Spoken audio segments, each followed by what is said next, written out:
Look around you at a world that has been engineered to be soft. We live in a society that treats convenience as a virtue and ease as the ultimate destination of the human journey. From the temperature-controlled rooms where we sleep to the algorithms that feed us exactly what we want to hear, every facet of modern existence is designed to remove friction.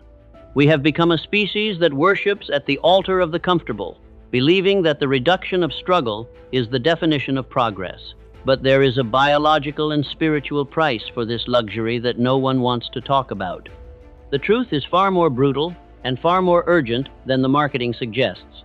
Comfort is not your reward. Comfort is a slow-acting neurochemical poison that is systematically destroying your potential. You are here because you feel a dull, aching rot in your soul. You have everything you need by modern standards, yet you feel less alive than your ancestors did when they were fighting for their lives in the mud. You have reached a plateau where the scenery never changes and the air feels stagnant. You are here because you've realized that your pursuit of a stress-free life has actually made you fragile, anxious, and small. You have traded your greatness for a plush cage. Today, we are going to perform a radical psychological autopsy on the comfort trap. We are going to explore why your nervous system is decaying in the absence of struggle, why the path of least resistance leads to the life of most regret, and why you must intentionally reintroduce pain, friction, and hardship if you ever hope to reclaim the titan that is currently suffocating under a blanket of safety. To understand why comfort is killing you, we must first look at the biological law of adaptation. Every living system on this planet grows only in response to stress. A muscle does not grow when it is at rest. It grows when it is subjected to a load that threatens to tear it apart. A bone does not become dense when it is pampered. It becomes dense when it is forced to bear weight. This is a fundamental principle of the universe. Resistance is the prerequisite for strength. When you remove resistance from your life, when you choose the elevator over the stairs, the delivery app over the kitchen, and the distraction over the deep work, you are telling your biology that it no longer needs to be strong. You are signaling to your own cells that they can atrophy. You are literally deciding to become weaker. This isn't just a metaphor. It is a physiological reality. Without the presence of an external challenge, the internal system begins to cannibalize itself. Your focus drifts, your metabolism slows, and your drive evaporates because your brain sees no reason to expend energy on a life that requires no effort. The tragedy of the modern man is that he thinks he is saving his energy for something big, not realizing that energy is a use-it-or-lose-it resource. By avoiding the small discomforts of the day, you are losing the capacity to handle the massive challenges of a significant life. You have become a low-voltage human being. You are a high-performance engine that has been idling in a garage for 10 years. The spark plugs are fouled, the oil is sludge, and the battery is dead. You are waiting for the perfect mission to suddenly turn you into a hero, but when the mission finally arrives, you will find that you lack the structural integrity to even stand up. You have spent your life preparing for a battle you are now too soft to fight. You have spent your time avoiding the cold, only to find that you have lost the ability to generate your own heat. This brings us to the psychology of the threshold. Every great achievement, every piece of wisdom, and every ounce of authentic power exists on the other side of a discomfort threshold. Most people hit that threshold and immediately recoil. The moment the heart rate climbs, the moment the ego is bruised, or the moment the mind becomes bored, they retreat back into the familiar. They call this listening to their body or protecting their peace. But they aren't protecting peace. They are protecting their mediocrity. The elite man understands that the feeling of resistance is not a signal to stop. It is a "you are here" marker on the map of greatness. It is the toll you must pay to enter the inner circle of mastery. If it doesn't hurt, it isn't changing you. If it isn't difficult, it isn't worth your time. If you can do it while feeling comfortable, then you are simply repeating what you already know, which means you are not growing.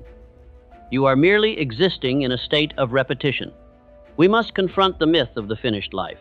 We are sold a dream of retirement, a state where we finally have nothing to do and nowhere to be. We are told that the goal is to reach a place where we can relax permanently. This is a hallucination of the weak. For a high-potential individual, a life without a frontier is a death sentence. The moment you stop pushing against the boundaries of your current capacity is the moment you begin to die. You see it in the eyes of people who have settled into a comfortable routine. The light goes out. The hunger vanishes.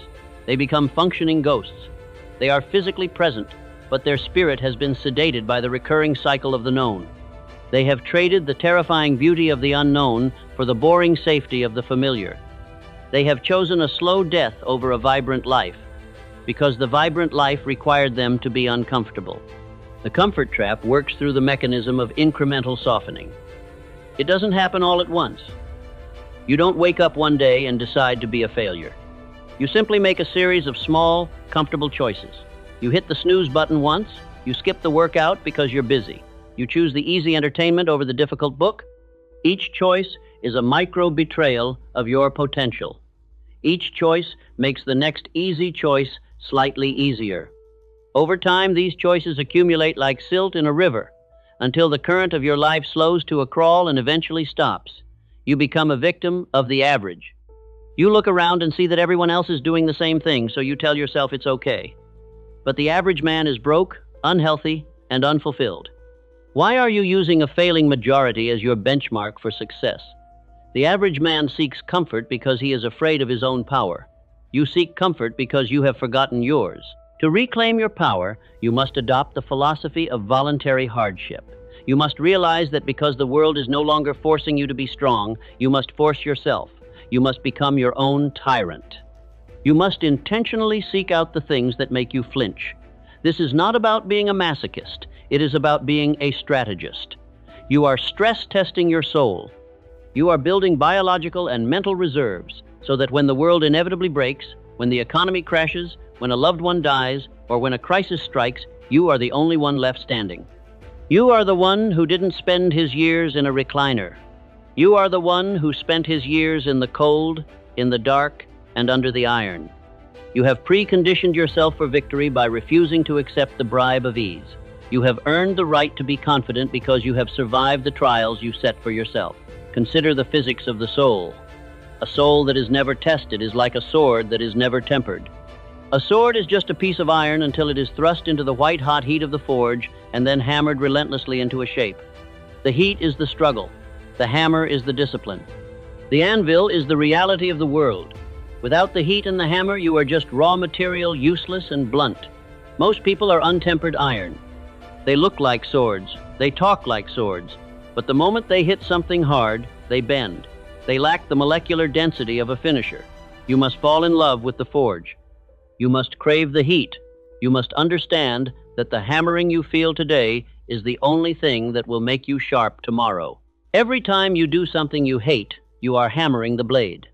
Every time you resist the urge to quit, you are tempering the steel. This requires a total environmental purge. You must look at your life and identify every crutch that is making you soft. Is it the social media that numbs your brain? Is it the food that slows your blood? Is it the friends who tell you it's okay to take a break every time you start to make progress? You must eliminate the safety nets that allow you to fall back into mediocrity. You must burn the ships of your comfort. You must create a forced growth environment where retreat is no longer a viable option. You must make the cost of staying the same so high that you have no choice but to move forward. If you don't build a life that demands greatness from you, you will default to a life that accepts the least of you. Comfort is the gravity of the soul. It is always pulling you down toward the earth. Only the fire of intent can launch you into the atmosphere of the elite. The elite man operates on a high-friction protocol. He intentionally adds difficulty to his day to keep his edge. He wakes up at an hour that makes him uncomfortable. He takes a cold shower to shock his nervous system into awareness. He fasts to remind himself that he is not a slave to his stomach. He works on the most difficult task of the day first, when his resistance is highest. He seeks out critique rather than praise. He understands that praise is a sedative, while critique is a stimulant. He is a hunter of hardship. He knows that in a world of waiters and slackers, the man who can endure the most discomfort is the man who eventually owns the world. He doesn't wait for life to get hard. He makes life hard on his own terms, so that when life tries to break him, it finds a surface that is harder than the blow. We must also look at the mathematics of the plateau. Many people start a journey with fire, but as soon as they reach a level of decent success, they stop. They reach a comfortable income, a decent body, or a stable relationship, and they take their foot off the gas. They think they have arrived. But in a competitive universe, there is no such thing as staying the same. You are either growing or you are dying. The plateau is a trap. It is where your success becomes your cage. You stop doing the things that made you successful because you are now successful. This is the arrogance of the comfortable. You must learn to kill your own success every single day. You must wake up as if you are broke, as if you are at the bottom of the ladder, and as if you have everything to prove. You must reset the clock of your ambition. You must never let your current comfort steal your future potential. The world is full of potential. The graveyards are full of people who had potential. Potential is a polite word for what you haven't done yet. Potential is a debt that you owe to the universe, and the only way to pay that debt is through obsessive execution. Comfort is the debt collector that tells you it's okay to default. It tells you that doing your best is enough. But the universe doesn't care about your best. It cares about the result. And results are only produced by those who have pushed through the wall of exhaustion, the wall of boredom, and the wall of self-doubt. Comfort is the wall. It is the barrier between the man you are and the man you could be. Every time you choose the easy way, you are adding another brick to that wall. Every time you choose the hard way, you are tearing a brick down. You must understand that your inner negotiator, the voice that tells you to take it easy, is an identity thief. He wants to steal the man you were meant to be and replace him with a standard-issue consumer. He wants you to be satisfied with the scraps of life so that you don't try to take the whole meal. Every time you listen to that voice, you are handing over a piece of your sovereign territory. You are becoming a tenant in your own life.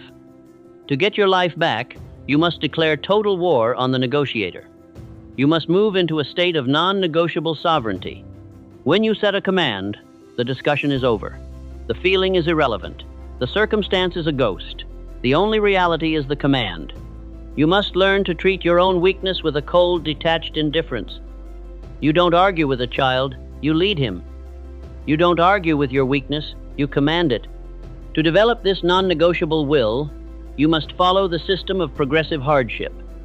You start by conquering the morning war. You do not touch your phone.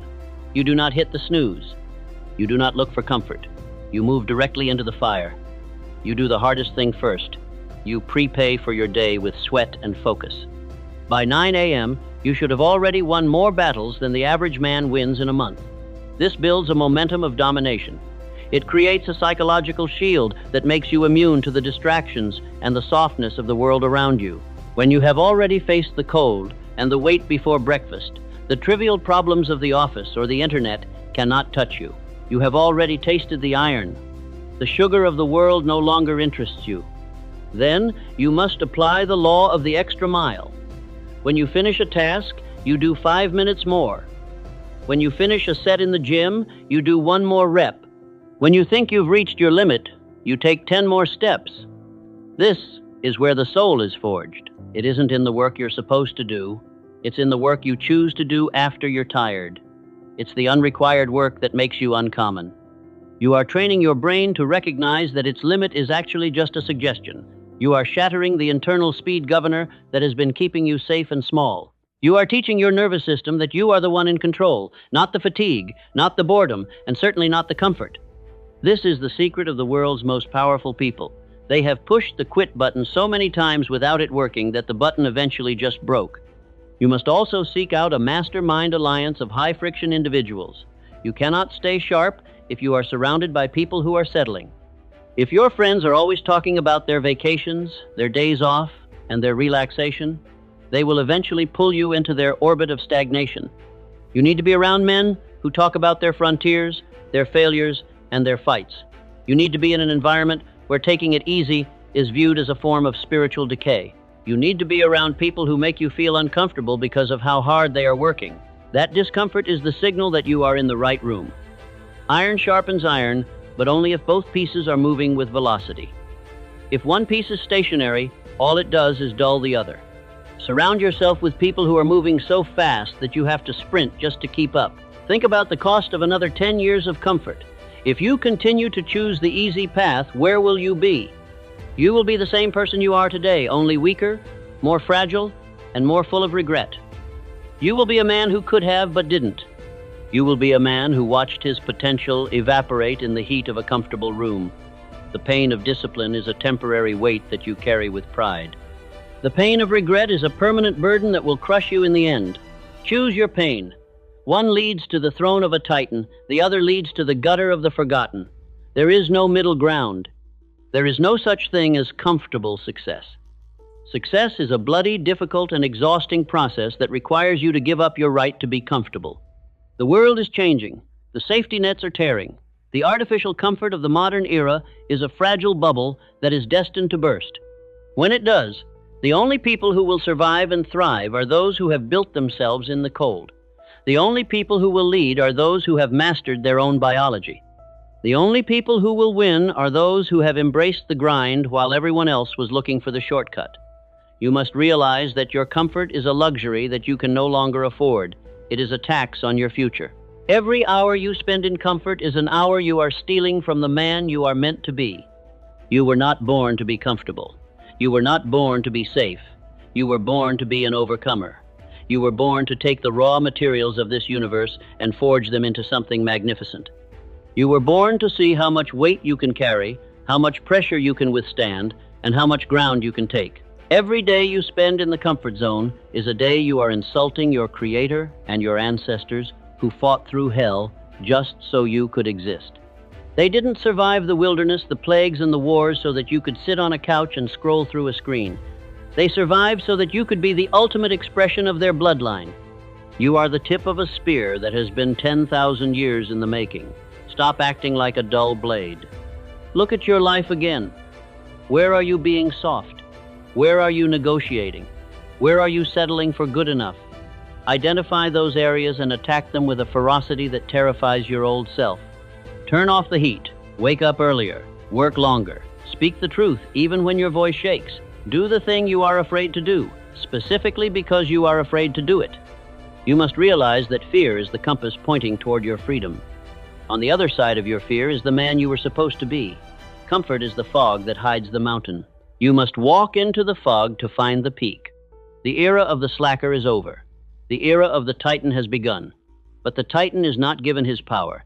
He extracts it from the stone of resistance. He earns his place through a calculated disregard for his own comfort. He knows that his potential is a mountain that must be climbed every single day, and he knows that there are no ski lifts to the summit. He climbs until his hands bleed, and then he climbs some more. He knows that the view from the top is only beautiful because of how much it cost him to get there. If the climb were easy, the view would be worthless. You have spent enough time in the waiting room. You have spent enough time being a consumer of comfort. Today is the day you become a producer of power. Today is the day you realize that your greatness is waiting for you in the middle of the fire.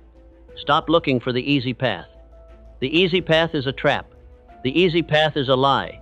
The easy path is the road to nowhere. You have the capacity for legendary things, but those things require you to set your comfort on fire and walk through the ashes. The modern world will tell you that you are enough just as you are. This is the most dangerous lie of all. You are not enough as you are. You are a seed that has not yet become a tree. You are a block of marble that has not yet become a statue. You are a potentiality that has not yet become a reality. To become what you are meant to be, you must destroy who you are. You must kill the part of you that loves the sofa, the part of you that loves the distraction, and the part of you that loves the safety. You must be willing to sacrifice the current version of yourself for the version that is capable of greatness. And that sacrifice is made in the altar of discomfort. Think about the biological impact of luxury on the human spirit. When everything is provided, the spirit withers. When there is no need to hunt, the hunter dies. When there is no need to protect, the protector softens. You must create an internal environment of scarcity and challenge. You must simulate the wilderness in your own life. You must make your own winter. This is how you stay sharp. This is how you keep the predator alive in your eyes. This is how you maintain the hunger that is required to win. Comfort is the enemy of hunger, and hunger is the only thing that will get you to the finish line. Every morning you wake up, you are at a crossroads. One path is paved, lit, and temperature controlled. It is the path of comfort. It leads to a life of quiet desperation. The other path is rocky, steep, and dark. It is the path of hardship. It leads to the summit. Most people don't even see the second path because they are so blinded by the neon lights of the first. But you see it. You feel it calling to you. You feel the pull of the mountain. That pull is your potential trying to wake you up. That pull is the titan within you screaming to be let out of the cage of your comfort. You must realize that your mind will try to trick you. It will use the language of health and balance to keep you small. It will tell you that you are doing too much. It will tell you that you need to recharge. But you don't need to recharge. You need to ignite. You don't need balance. You need obsession. Balance is for people who have already won, or for people who have given up on winning.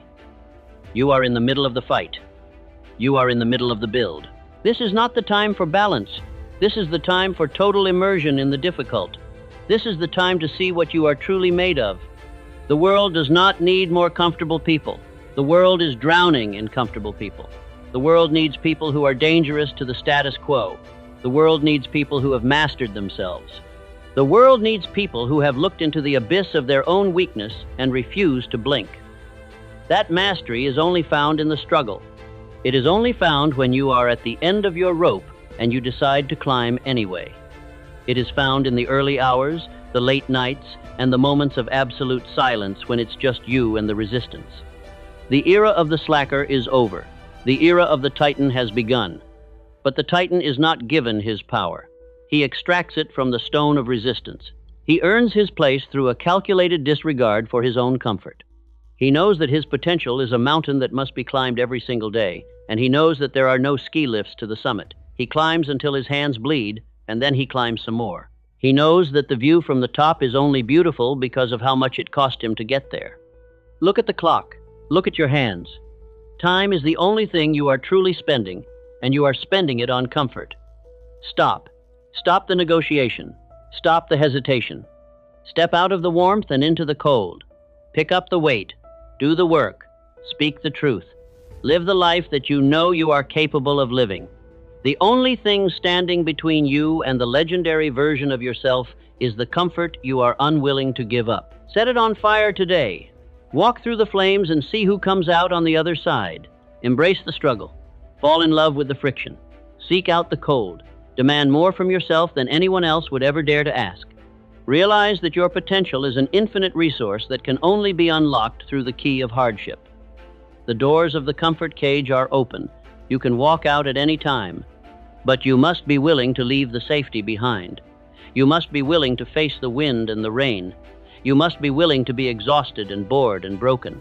Because it is only in the breaking that you are rebuilt into something that cannot be destroyed. Your potential is not a destination. It is a direction. It is the direction of maximum resistance.